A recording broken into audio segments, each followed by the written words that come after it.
So let's talk now. You alluded to it a little bit, but let's dive into this topic here. So now this is another stable in AEW. We have the Inner Circle. We have the Pinnacle. We have the Lucha Bros in that group. We have the Super Elite. We have John Moxley and Eddie Kingston.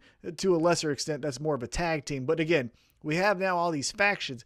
How do you feel about faction warfare? Because as soon as this happened, that was some of the criticism instantly, other than fuck QT Marshall. It was another goddamn faction. So how do you feel about that? Hey,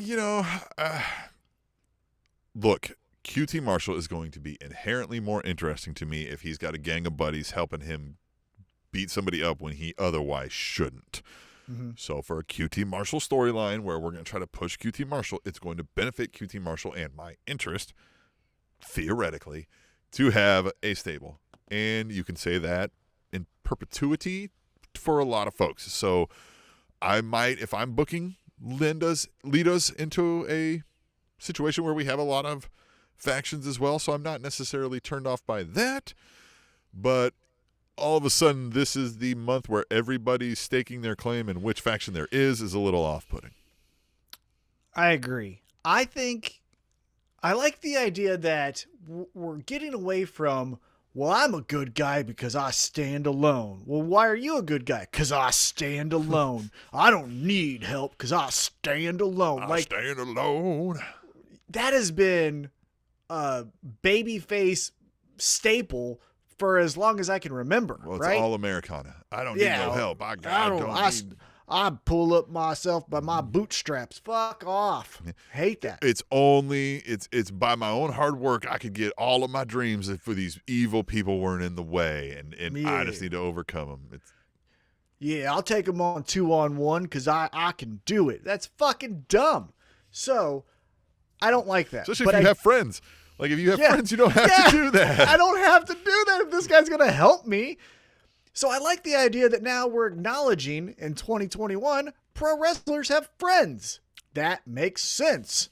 I enjoy that. I know now Sean Spears and FTR are friendly and they're nice to each other. They hang out with an old guy. Yeah, and they're going to hang out with Tully and hear stories about a 4 horseman gangbang or whatever the fuck he talks about. Now, probably talks about that a lot.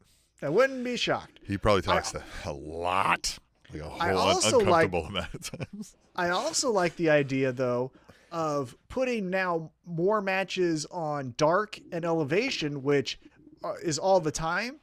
And instead of, hypothetically, let's say, last week it was Anthony Ogogo versus Billy Gunn. If you say that match is on Elevation next Monday night, last Monday night, Anthony Ogogo versus Billy Gunn. You just say that's a throwaway match. Most likely Billy Gunn will lose because he wants the young talent to look good, right?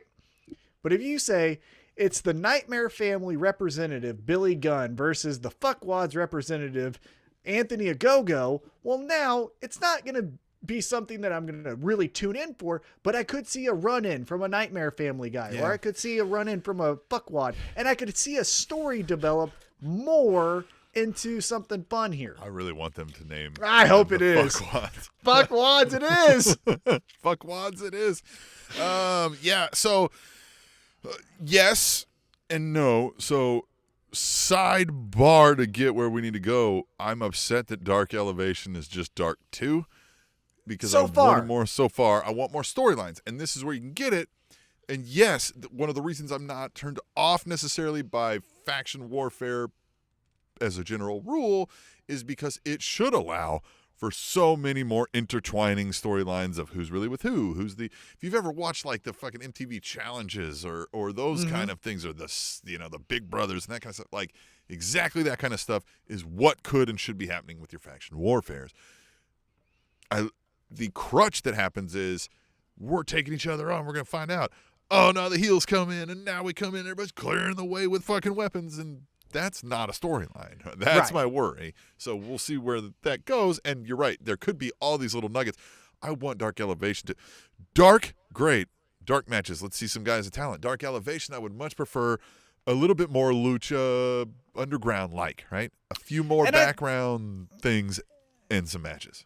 And I think they're going to get there. I think initially they wanted to do maybe a soft launch where they just said, hey, let's figure out what this is. And then eventually, maybe 6 months down the road, and especially when fans get involved, maybe we turn up the heat and tell you some more stories. Because they did initially say, hey, Tony Khan made a surprise appearance and made a match where Kenny Omega had to wrestle Matt Sydal on a AEW Dynamite. So there was a little story, right? Because, you know, Kenny Omega throughout the entire episode was just giving the fucking how's your dad to fucking Matt Sydal and Mike Sydal. So, you know, there was some storytelling there. Let's keep going back, though, to AEW Dynamite. Who made the save for Cody as QT Marshall was about to take his head off was Red Velvet. And then as soon as Red Velvet maybe gets some shine and goes backstage and like, hey, ain't I great for saving Cody? Jade Cargill goes, bitch, I'm going to fuck How's you your up. father? Yeah, how's your mother? You know? Yeah, sure. Little cunt point right there. And then I love how she beat her up and then goes, you made me break my heel. Yeah. She like limped off. I mean, not limped, but because Sure. her shoes were uneven, she did this little waddle off. I thought that was very funny. Yeah.